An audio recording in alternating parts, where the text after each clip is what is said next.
आदरणीय सभापति जी, ये राज्यों का सदन है। आने वाले समय में ये संकट हमारे देश की बड़ी परीक्षा लेने वाला है और इस परीक्षा में सफलता के लिए राज्यों का सहयोग बहुत आवश्यक है। इसलिए इस सदन के माध्यम से मैं देश के सभी राज्यों की सरकारों से भी कुछ आग्रह करना चाहता हूं।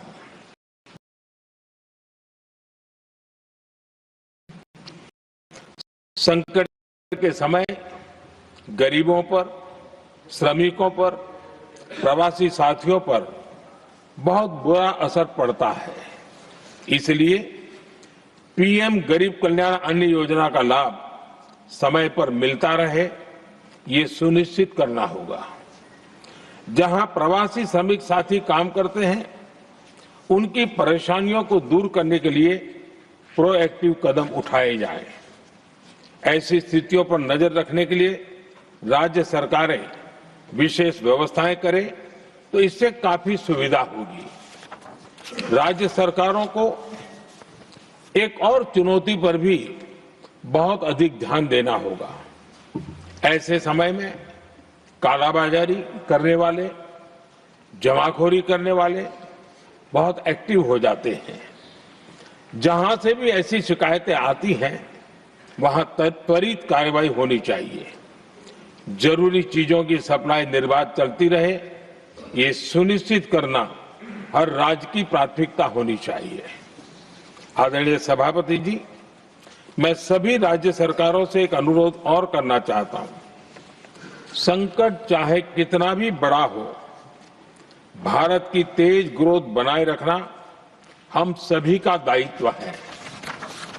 हमें इसके लिए हर जरूरी कदम, हर जरूरी रिफॉर्म्स तेजी से करते रहने होंगे। ये राज्य सरकारों के पास बहुत बड़ा अवसर भी है। ये टीम इंडिया की भी बहुत बड़ी परीक्षा है। कोरोना के महासंकट में केंद्र और राज्यों ने टीम इंडिया बनकर कोविड मैनेजमेंट का एक बेहतरीन मॉडल सामने रखा था। अलग अलग पॉलिटिकल पार्टी की सरकारें होने के बावजूद टेस्टिंग, वैक्सीनेशन से लेकर जरूरी चीजों की आपूर्ति टीम इंडिया के प्रयासों से ही सुनिश्चित हो पाई थी। हमें उसी भावना के साथ आगे भी काम करना है। सभी राज्य सरकारों और केंद्र सरकार के प्रयासों से देश इस गंभीर वैश्विक संकट का प्रभावी रूप से सामना कर पाएगा।